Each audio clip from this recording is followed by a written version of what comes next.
So, to me, Turbo is a great, solid animation movie. You can't beat it in terms of the enjoyability, the unrealistic. Actually, it could be possible. Fuck off, Thought Police.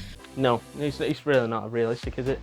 Of a snail racing in a car race and snails go about 1 mile an hour. It isn't that realistic, really, is it? Oh shit, is that right? Really? However, that's what animated movies are known for. The toys are alive!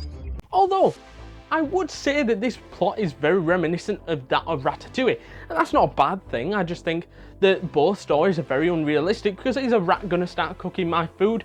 Definitely not, because one, they're gonna get kicked out of the kitchen, and two, that's not gonna happen. They're gonna nick your food and fuck off. That's the way that rats work, and they would not be cooking your food. So to me, they're very reminiscent of each other. However, the main thing about the connection between these two is that they're both highly inspirational. So inspiring. One showing that a rat and anybody can cook food. The whole arc around Ratatouille is that anybody can cook. Anybody. And this shows that anybody can cook. And that it's very inspirational for you to go, ha, I fancy cooking now, because a rat can cook. Oh, I see. I've chopped it off. So it's very inspirational in that sense. However, in this sense, a snail is not cooking food, he's racing. And this sort of sense of snails can't be racers and snails are very slow and all this, he defies the odds and wins the Indy 500, in which is just unrealistically weird but inspirational. It's showing that, hang on a minute, if he can do it, I can fucking do it. Very inspirational, love those sides of things, even though everyone doubted this tiny little snail, and his competitor hated him as well. And he's sort of like, defy the odds, and he did. Very inspirational, love that side of animation movies, which makes the movies highly exciting for me anyways.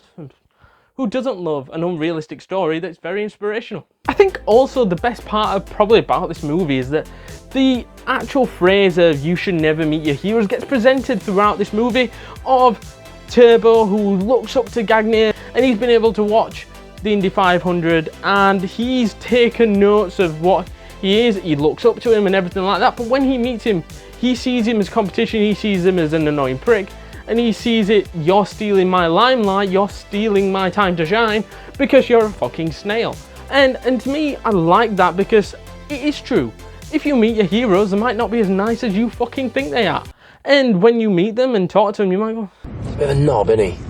He's a boring twat, or he's this and he's that. That's the same in this retrospect for me.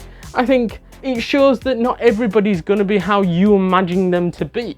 And that is how it was in this. He was a competitive prick, and he might have looked up to him thinking, I like his attitude, I like how he is, he's very arrogant, but he works because he's the one winning all the time. However, if it was him as one of his competitors, he doesn't give a shit. All he wants to do is win, and he'll do anything to win. And at the end of the movie, he showed that by trying to kill this fucking snail. Very brutal. He dies. Although I think one of the biggest moments in the movie was the big end race, in which did deliver in massive amounts. It had suspense, it had nervousness, it had thrillingness, it had everything that you wanted in that final race, because they built it up to it all the film of this snail who dreamed big, who made his dream possible by getting to the race, but now he had to go and deliver in the race, having the powers that he possessed to be able to finish the race and come first. We all know what's going to happen. He's eventually going to make it over the finish line. He's just hyping up the inevitable, put it that way. I am inevitable. Just sort of like an expected ending, and I think it was just a feel-good ending of the movie, and I feel that the villain Gagne was very jealous, very evil at times and callous because he tried to kill us now. I think as well Ryan Reynolds just gave the character of Turbo energy, raw energy. I feel that the character had overconfidence in him and things like that, and it just helps elevate the movie with the casting that was in here. I think everything just worked well, and to me, I'm not saying this is one of the greatest animated movies of all time. That would be ludicrous. What have you been smoking? However, it is an underrated one, it is a solid one, and if you haven't seen it, you need to go watch it. Well, to summarise Turbo then, solid movie, entertaining, loved it, 8 out of 10 for me. Easily a classic. So let me know your thoughts down in the comments down below. What your thoughts are, let me know if it's good, if it's bad, is it terrible, is it amazing? let me know down in the comments down below. Please also hit that subscribe button. Please, we're trying to get to 250 subs by the end of the year, so do that now. Hit the like button, 50 likes on this video, we can make it with your help. Hit that like button now, and I shall see you guys in the next one. Laters.